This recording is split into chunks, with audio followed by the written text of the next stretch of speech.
Hey everybody, my name is Boris from New World Auto Production, and today I want to share with you something that is very basic, but just few people does, and that it's organization.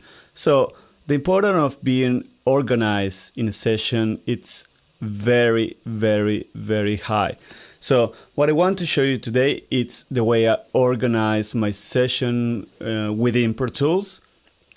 And we have here, as you can see, a session already open.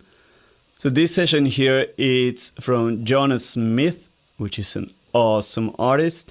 And this is a song he recorded in the US and produced like a pro. Warren Hewitt, thank you so much. They make this multi-track available for people like you and me to record and get better to our craft. So what I want to show you here is the way I organize my session. So first of all, when I import the audio files to the session, the first thing I do always is to separate the tracks for instruments.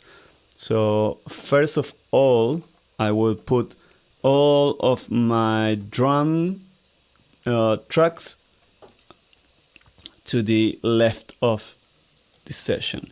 So I start with the bass drum, then my snare drums, overheads, toms, room mics, whatever is from the drums. After that, I follow the bass guitar, then the main harmonic instrument. So that is, in this case, is piano, because this is just a trio. So we have here only the drums, the bass, and the piano. And Jonas Smith is playing the piano and singing also. So we have only 4 instruments, including vocals. So we have drums, bass guitar, piano, vocals, backing vocals, and some effects over here, a master sub mix, master channel, and here are some other channels that I use. This is the first step.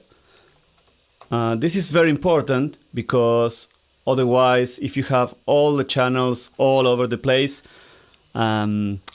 that will give you nightmares when you try to figure out where the overhead is, or where the piano is, or where the guitar, the solo, whatever you're looking for, and you need to edit or put a plugin in.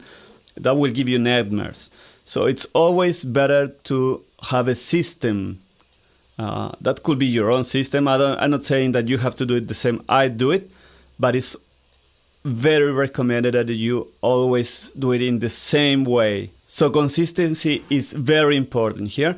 If you can do it in every single session, be consistent, always putting the instruments in the same place, then you have your own system and you will always know where things are.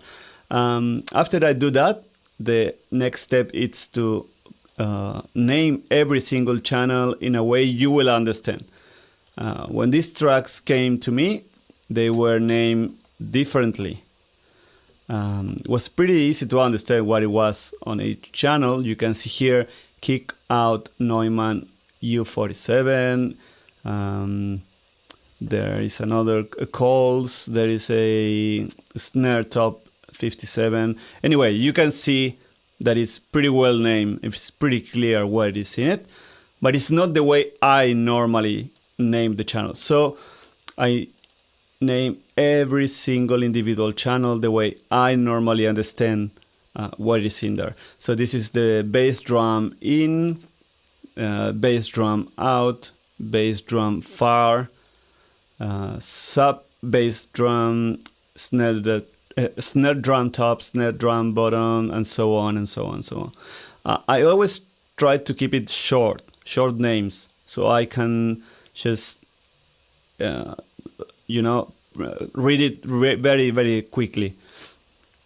That could be any name. You have to make your own names. Even sometimes you are recording like crazy effects and you have to come with creative names.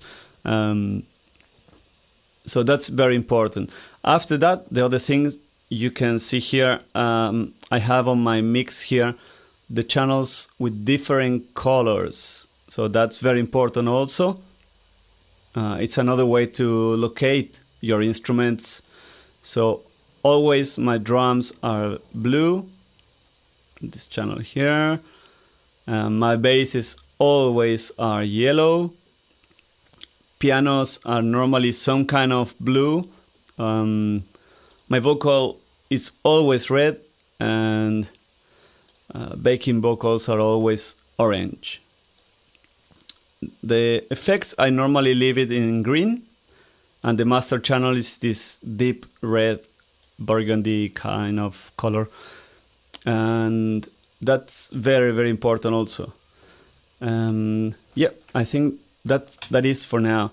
So this is a very, very important step that you should always do. Organization. This will save you a lot of time later in the mix and the editing. So yeah, it's really, really important. Another thing, actually, I coded here all the parts of the song. You see? So I have intro, verse 2, chorus 1, intro 2, verse 3, chorus 2, chorus 3, chorus 4, blah, blah, blah. And the end of the song here. So you can use, I normally use this, where it is, memory locations. So let's say you want to hear verse 1 or whatever part of the song you want to listen to. You just go to the memory locations and you can find them here. Verse 2, chorus 1, and it will jump from part to part. But you have to do this first of everything. So in your first listening, you can just, start inserting these points on the timeline. And it's very important. It will save you a lot of time also. So that was all for today, guys. I hope you can put this in practice and notice some improvement. If you have any doubt, let me know, comment below. Please subscribe to the channel, go to the website, check out my jobs, and if it's anything else that I can help you with, please go to newworldaudio.com.au and you will find all my contact details there and everything. All right, thank you very much, guys.